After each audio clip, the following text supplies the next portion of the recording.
you were getting from your show, you were starting to rival Oprah in terms of overall popularity. I mean, that show was huge. So do you think that Oprah would not have been an ally? She would have always had this competition? Yeah, I think Oprah, I think Oprah's more competitive than you think. Well, I think she is competitive, and I think she is literally in a league of her own, no pun intended.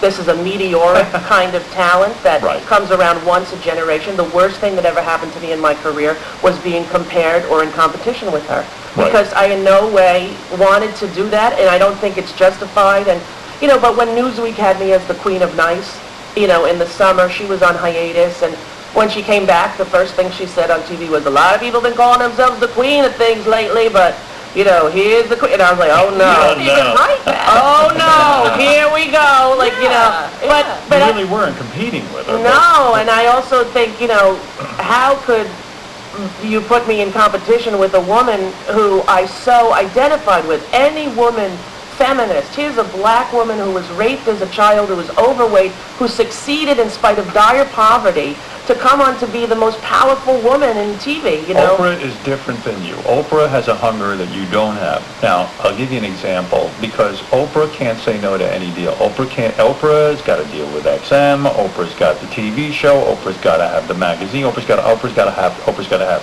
I still say to this day that you walked away from that show and you were able to say, look, I've made enough money. I don't need all of this fame.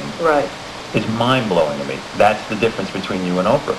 Well, She's like addicted to it. Well, like Artie, because my mother died at 39, I knew I would retire at 40. That was my plan.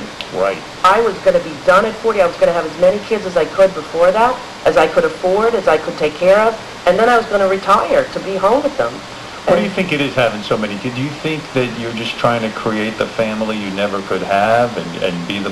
I would think it would be hard for you to be a mother. I would think it would be so difficult. Yes, because you didn't have a mother to show you how to be a mother. But I did have a teacher in a public school in Long Island when I was in 8th grade.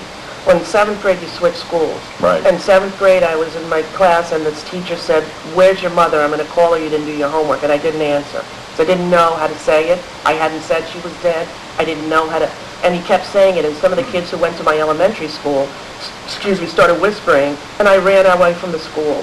And I hid, and blah, blah, blah. And so when I finally went back to school 2 weeks later, there was one teacher who was a new teacher, who was 27, and she made it a point to try to connect with me because she had heard the story.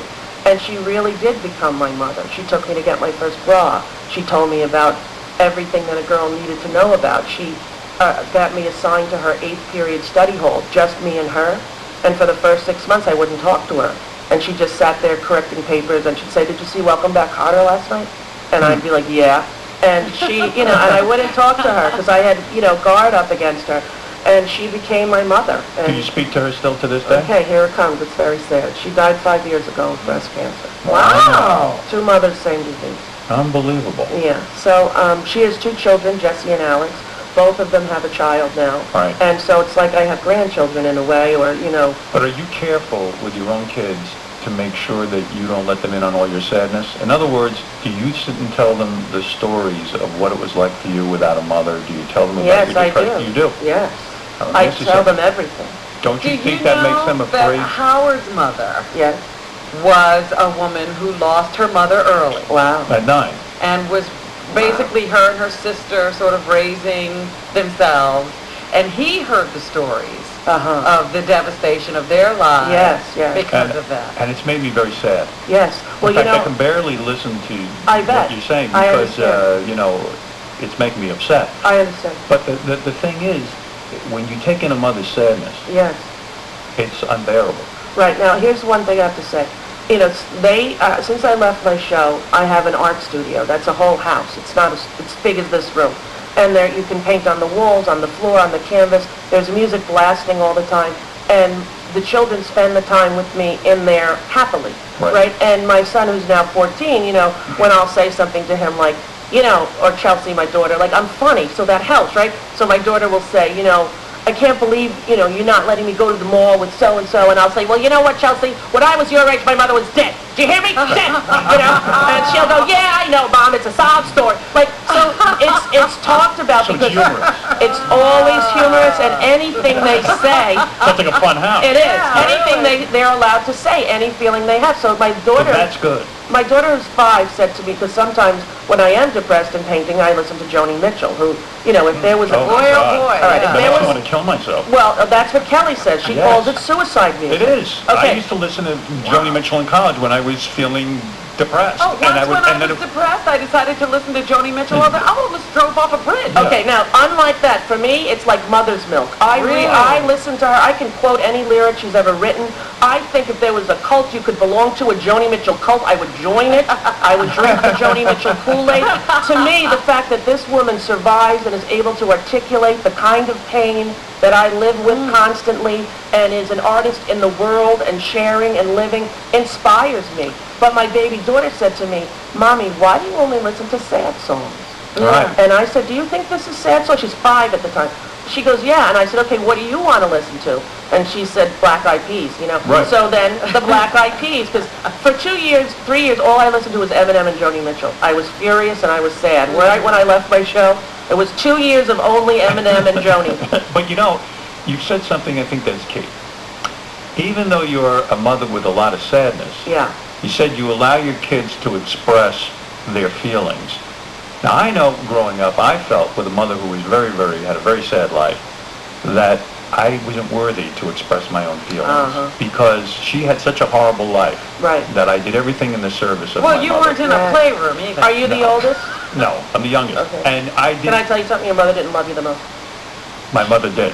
She loved your older brother the most? No, a sister. Oh, but you're the firstborn son. But I'm sure my sister thought she was the most. No. Firstborn son, I think, between a mother and is a Yes. connection that's unlike any in the world. Well, listen, my sister would probably have an argument with you on that, but the fact of the matter is that I feel that when you let your kids express how they feel about what's going on inside of them, that's good. I just never felt the room to be able to I express think you myself. thought it was your job to try to make her feel better, Yes. to sympathize To with make- her, yeah. to try to But had she That's been why- to therapy, your mother? Oh, no. Right, because this is Yes. another generation. I'm like you. You go 4 times a week, I Right. hear on the show, right? Yeah. I've been in since I'm 16. Right. I've been going, constantly my whole life trying to dig and unearth all the crap that's inside and get it out, But do you ever think that you can get rid of all of this sadness and anger and... I'm trying, She's trying to learn how honey. to manage it.